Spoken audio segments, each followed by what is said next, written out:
One of the things I wanted to say is I'm not going to mute anybody. So just so that everybody is aware that you're there and that you can kind of chime in if you like. Marsha said that's fine and dandy. I just thought with this many people online, I know that we are going to Marsha's going to talk for about 20 minutes or so. We will be leading a Q&A period at the end of the session. So if you do have any questions, feel free to just jot them down in the chat line on the right-hand side. So I think that's going to be the easiest thing. And then when we get towards the end of the session, Marsha will be answering questions as they have appeared and kind of gone through and everything. So thank you very much for coming. Like I said, this is our first in our Taleo Connects webinar series. And my name is Kevin. And shortly I will be passing over the reins to our host, who's graciously devoted some of her very, very busy time. And I know, thank you very much all as well for showing up today. There's lots of people that are very busy. So this is a lot of fun. So it's nice to see this many people that have jumped online.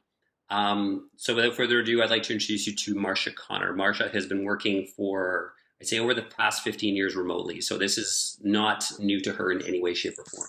So what she's going to be talking about today is she will be giving us tips and tricks as to navigate these new uncharted waters for some of us, and for some of us, we've been doing it for quite a while. So without any further ado, Marsha, I'll pass it over to you. Thank you, Kevin. Kevin, if you can monitor the chat, and if there's a question that comes up, just just ask it, as I'm going through, even. Sounds good. And I'm happy to answer this. Okay. Sounds great. All right, everybody. So welcome to the call. It's great to do this. I've actually really enjoyed preparing for this. It always helps, I think, to examine what you're going to say to make sure that it's relevant. So hopefully this is relevant to everybody. What I'm going to talk about is making it work, making remote onboarding, remote working, and remote managing all work. And underlying this is my belief that laughter is one of the most important things that you can do, especially as you're working remotely. And also that I really believe you can make lemonade out of lemons. And you can even do it better when you're working remotely. So I'm going to talk about that as well. So we're going to start here. And we're going to go through three things: remote hiring, remote onboarding, and remote management. And I'm going to start off with my experience. And what you're seeing is my cottage in Ontario. Those are my kids and my nieces on the left, and that's my son on the right, who's actually an engineer here in Calgary. And where this all started about more than 15 years ago is I moved from England, where I was working for IBM, to Calgary. And I could have gone into the office every day, but I was missing Ontario, my cottage. And I thought, I think I can do this all remotely, which then lets me work from wherever. So I like to be in the cottage in the summer. I like to be in Kimberley, BC in the winter, where we have a place. And I love to be in Hawaii and in Europe because I work there, and I actually work out of the U.S. So I work from wherever I am. So I had to master how to do this remotely, and I had to do it quickly. So what I did I'm going to start with remote hiring because this is kind of a continuum. So in order to be effective in terms of remote hiring, there's a few techniques that you can use. First thing is you can ask candidates to record a video and upload it, and we do this for all our university hires. We use a platform called Montage.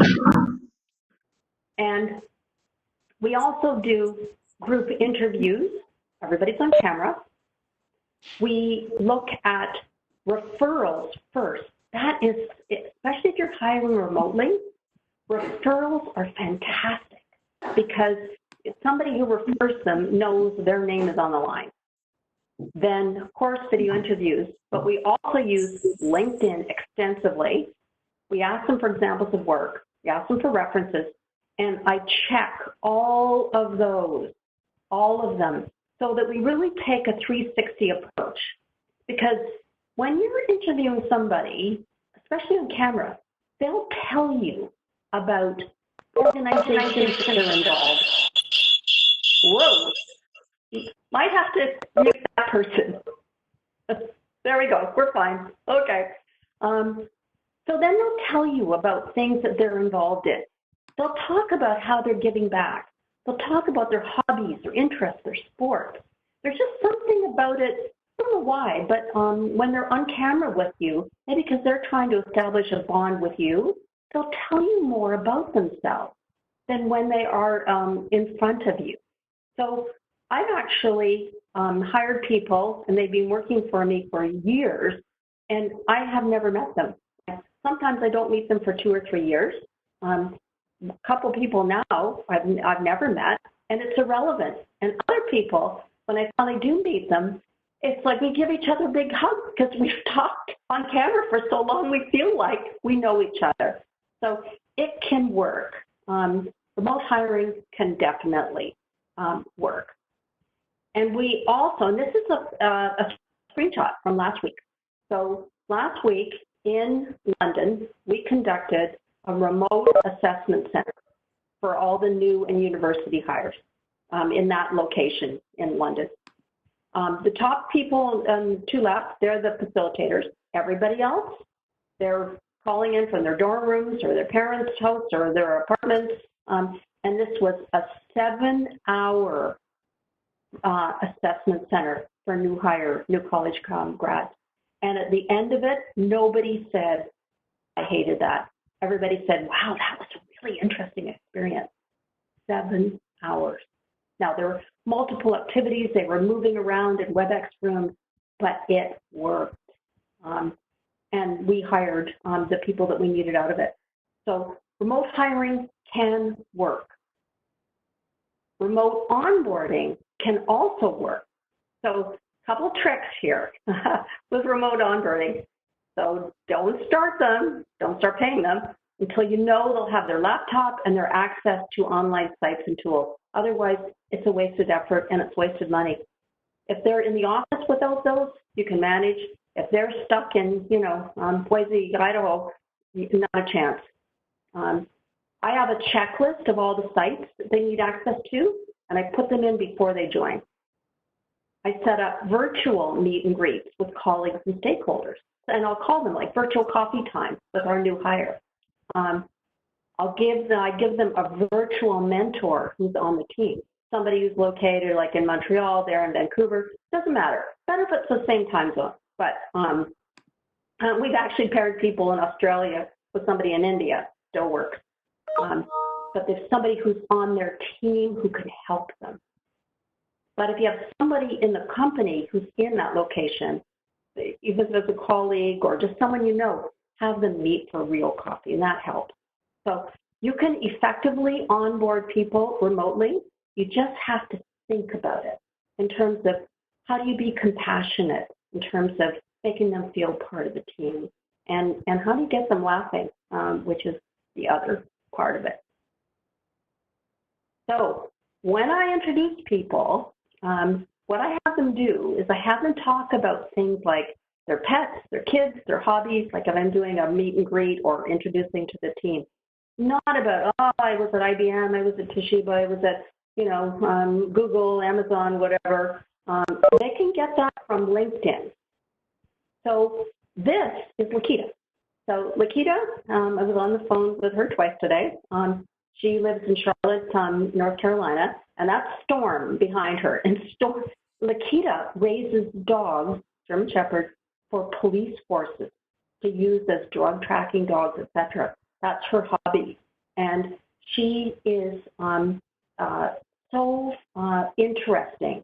She's now we call her the dog whisperer, because everybody on the team, of course, with everybody working remotely, there are lots of dogs on calls, lots and lots. So she's established bonds with people, sometimes through their dogs, and it's really helped her be successful. That she has such interesting hobbies. She has other interesting ones, but that's the most interesting. And we also, in terms of remote onboarding, we over-communicate with people, and we start communicating from the week they sign their offer. So this is what you're seeing. We hire early in career all around the world, and Natalie, who writes these, the week that they sign their offer could be in October. They don't join till July. She starts sending this message, and she does a countdown. Can you imagine getting an email every other week that says 160 days, 150 days, 100 days? And then below that, there are lots of other interesting news from what we call the tribe, which is all the people that are joining that group with them as of July 27th of this year from all around the world. And we also let them start being part of the company before they join. So there are a whole bunch of people right now, new university grads, engineers, who are starting Cisco certifications.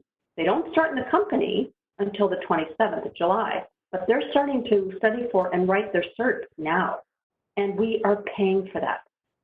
So it's a way of making them feel part of the company, even though they're remote. They could be in the middle of Spain, or they could be, in, where are they right now? Some of them are still in university, at University of Toronto. And of course, with classes, we're getting lots of people saying, hey, can I start my certification?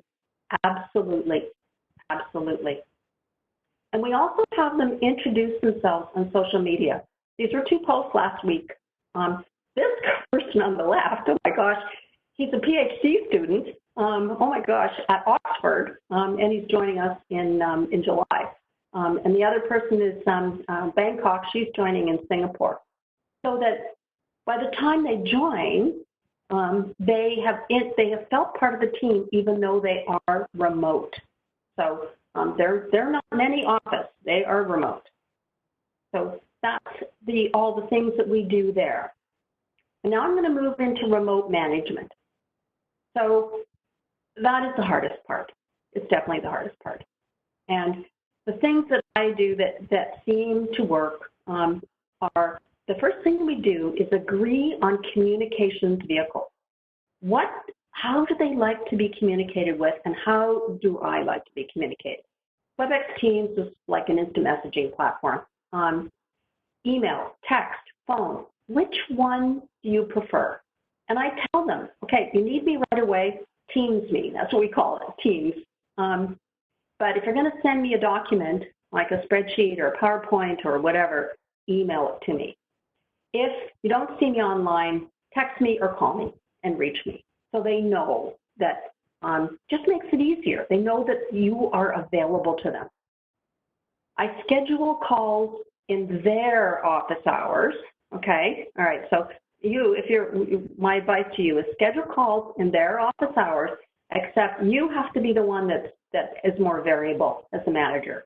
So I have pretty much every day 6 a.m. calls with Europe, and then a couple times a month I have 9 p.m. calls with Asia. But I don't ask them to do that. I do that. And they talk, you listen. So I try to the mandate that God gave you 2 ears and 1 mouth for a reason. So it's I really try to listen. This is strange for me, actually, because this is a bit of a monologue, and it's very odd for me to be doing this. But I try to hit the pause button every 3 to 4 minutes. What I would typically do in this call, but I wanted to leave enough time for questions, so I'll go through the whole thing. But I hit the pause, the virtual pause, and I do check-ins with people. Natalie, do you understand what's going on here? Do you have a comment? Linda, we covered what you had to cover. And then I check in with everyone at the end of the call. I do a verbal check-in. Mickey, everything okay? Linda, etc. Because some people don't like to talk until you call on them. I do frequent one-on-ones, and I schedule them for the whole year. So in January, I schedule them all the way through to the end of December, and I really try not to cancel them unless there's a good reason, because they start to rely on them. That's the way to basically have a one-on-one with you. And I try to be online and available for them, especially important remotely. And the last thing is, and for the people, the project managers on the call, you know how important this is. The PMP stresses this over and over and over. Celebrate success. And we have been doing a lot of that lately. So I have a personal mandate to win a whole bunch of awards for our programs because, A, I like writing them, and it's good for the team. So good for the team. So this is last week. We've just been shortlisted. So that's 2 opportunities to celebrate. When you've been shortlisted and then you win, because it makes the team, it's their work that's won. Yeah, I wrote it. So what? It's they're the winners. So we do a lot of that, celebrating success. So in terms of, so Kevin asked me to talk about virtual team etiquette. So starting team meetings on time and on time. So I have a 2-minute rule, and everybody thinks it's really funny. So they know at 2 minutes past the hour or a half hour, it's going to start, and it's going to end at 2 minutes before because people have to get to the next meeting. We always start off with fun slides. So this is Taylor. She was part of our social media campaign, and you can see Taylor smiling. So when I use slides like this at the beginning of each meeting, then everybody smiles and they laugh and they ask her about the photos, and it gets everybody smiling. We, of course, have a mandate to have everyone in camera. I always have a written agenda, and I always send out notes. If we're in the weeds on something, I time it. After 3 minutes, we take it offline. And people know that. So they know if they're headed up to 2.5 minutes, sometimes they'll suggest, oh, let's take this offline. So they kind of got it. In the last 2 years, the default has changed from 60 minutes to 30-minute meetings. That's being a sign of the times. And actually, it really works. I'm amazed what we can cover in 30 minutes. But it's all about trust and being authentic. That's a big word right now, being authentic. But if people trust you, then they will smile on the calls and they will cooperate. But they have to trust you first.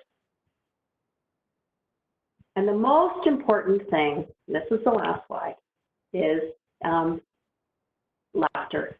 I like to have a smile on my face in remote meetings 100% of the time, because it makes me feel happy. If I'm happy, then they probably will be too. And no, that's not me on the right. But it's so important. If you can get people laughing, then you can settle a lot of things. You can, conflict just dissolves. It just is gone. And especially working remotely, conflict, especially if you're recording meetings, is a real problem. So you have to keep conflict off of remote meetings. If it's going to come up, you deal with it before the meeting so that you don't have it. And the net out of that is that, and I really believe this, is that you can make lemonade out of lemons if you really focus on all of the things that are good. Like, we've had a change now, and I really believe that people working remotely is going to escalate. It's going to change. So I think there's going to be lemonade out of this whole COVID-19 crisis. And I think that's going to be one of the positives, is that remote working is going to become much more common, remote management, virtual recruiting, so much less costly. And these are all time money-saving things. So that's all the things I wanted to cover. So those are the 3 topics. And now let's open it up to questions. Guys, do you have questions?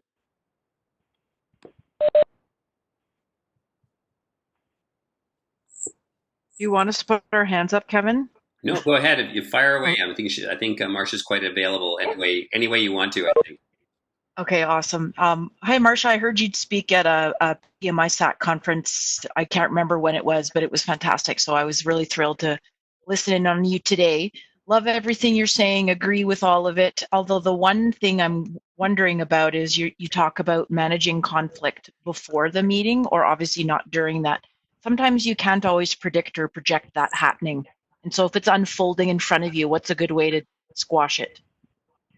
Okay, so what you say is if you start to hear conflicting opinions, then what you can say is, oh, you know what, we need to go deeper on this. We need to have a separate meeting so that we can really go deep, make sure everybody's opinion is heard, and so let me schedule another meeting, and sometimes I'll do it right then. Like I'll bring up the calendar and say, how about, are you guys available next Tuesday at 1 p.m. Eastern? Does that work for everybody? And they'll say yes or no. So we find the time so they know I'm not parking it, right? I'm dealing with it there. And then I schedule it. I said, and who else wants to be on this call? And I'll actually open it up. Is anybody else who wants to make sure their opinion is heard? And I'll add them and I'll schedule the call. And that's a way to take it offline with compassion rather than just shutting it down and saying, okay, that's enough of that. I have done that in the past, not successfully, but I had to learn. Awesome. Does that answer that? It does. Thank you so much. Welcome. Other questions? And yes, please just ask them. Hi, Marsha. This is Uche. Thanks for the session. Hi. Yes, thanks for this session. I love the slides, very fun, and the pictures and all.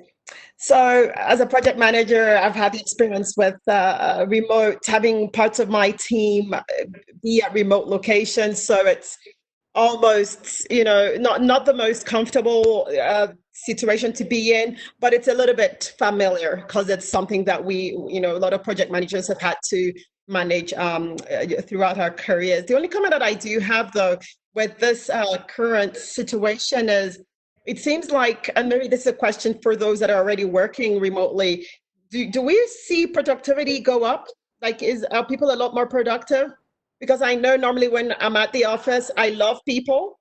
So of course I do my work and I focus, but I find people often come to my desk for a chat. Hey, Uche, do you want to go for coffee? And before you know it, a few, every now and then, a few minutes have gone by with going for coffees or whatever, right? But now I'm being sentenced to your home. There's a lot less socializing going on. So I'm just curious for those that are currently working remotely to see if they're experiencing an increase in productivity. So what do you guys think?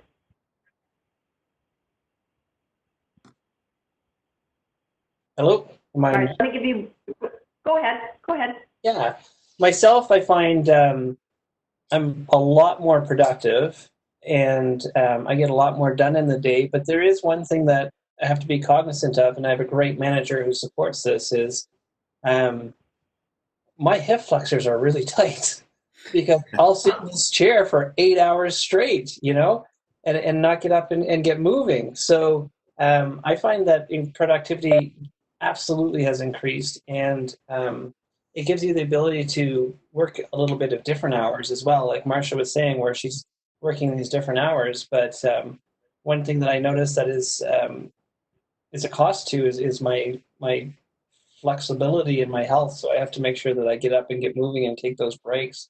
That's been a big eye opener for me. Yeah, you probably want to schedule them in your calendar too. Yeah. So that really helps. Yeah. I just want to interrupt you. Other thoughts? Just want to interrupt just for a quick second, if you don't mind, Marsha. We're just coming up to the end of the half-hour session. Okay. I have, Marsha has agreed to stick around for a few more minutes just to answer some more questions if we have them. And it's funny you mentioned that you talked about that, Dave, because that's a nice little segue because we are going to continue this Taleo Connects webinar. And next week, believe it or not, we are going to have a yoga teacher come on, and she's going to give us lots of tips and tricks as to, what kind of stretches we can do. I don't think everybody has one of those brilliant ergonomic chairs. I know I certainly don't at my house. So I think some tricks and frequencies as to when we should be getting up. I know, Heike, you always talk about hydrating yourself. I think that's a huge, huge key. So just so you let you know, we'll be sending that out shortly. So that'll be coming up for next week too. So if anybody needs to run, that's more than welcome. You're more than welcome to. But Marsha has graciously said that she would stick around for a few more minutes to answer some more questions. So go ahead. That's a brilliant yoga session. That was brilliant.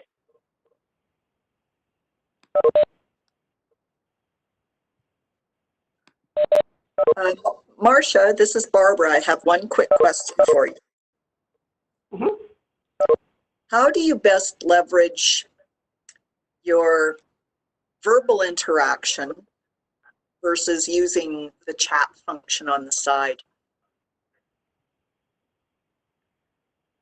I prefer verbal. So if it's huge, like I conduct once a month sessions with all of Canada, and they're on topics like 5G, machine learning, things like that. And for that, we use chat because there are about 300 people. But for most sessions, I will actually say, if you have a question, ask it, as we're going through. And I try to break meetings, because I'm a project manager, I run a PMO, and I try to break into the small sections. So like 2-minute, 3-minute, 4-minute sections, and then I'll stop and say that virtual pause and say, any questions? And then they ask them. And then the next piece, any questions?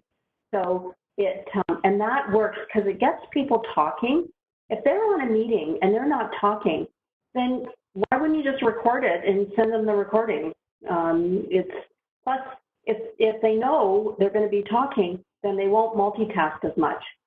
Whereas the chat allows people to multitask because they can just use the chat. That's what I prefer.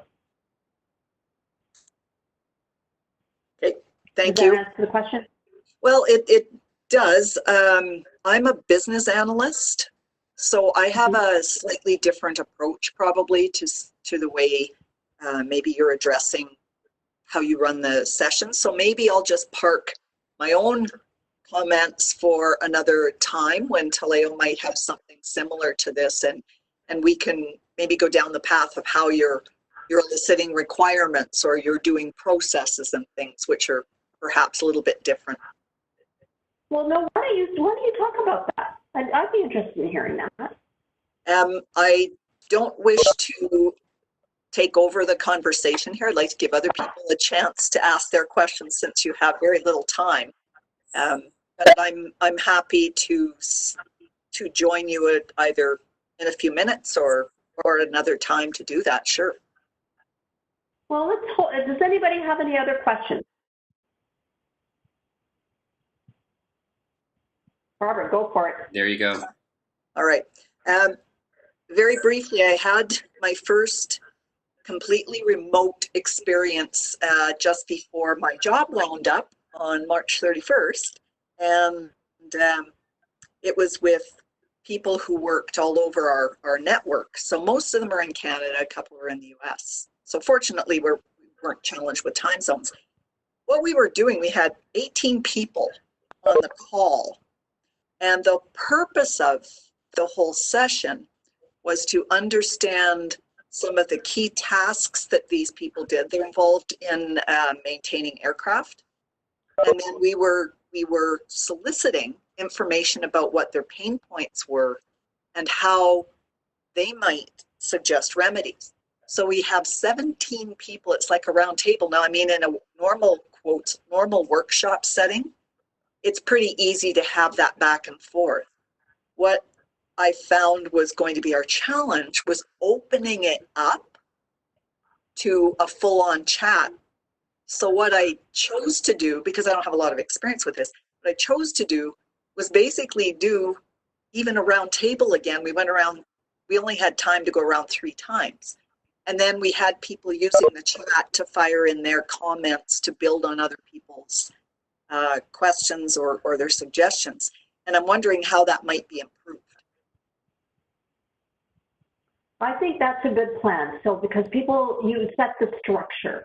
So structure in remote meetings is really important. So you set the structure. Okay, so I'm going to go around and ask everybody for their comments. I'm sure you gave them a time limit. And then you set the structure. The other thing you could have done is done a survey beforehand, gotten all the comments, and then used the survey during that session as validation. So you said, okay, I did a survey, here's all the pain points. I've ranked them, top 10. And then can we now have a discussion about each one? Let's start with the most important one. And and then you can even call on them and say, okay, Joe, what do you think? Okay, Brian, what do you think? And so you set that. That's a way of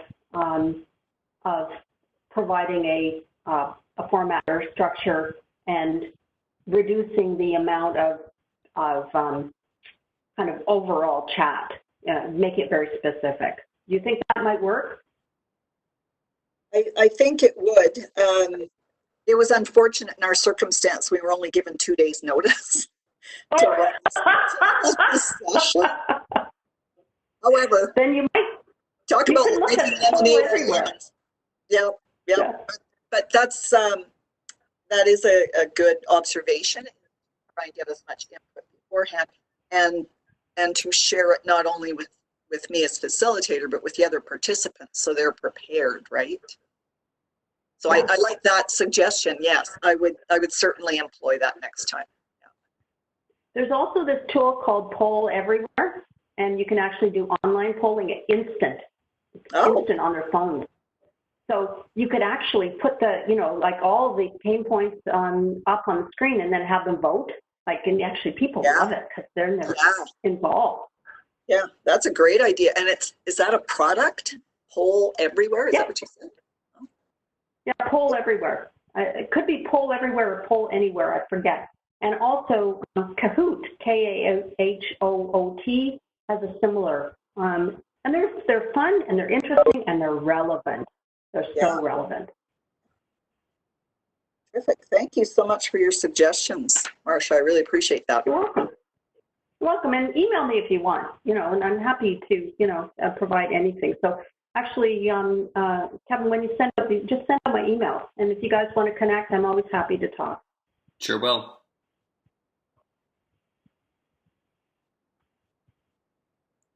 All right. Okay. Anything else?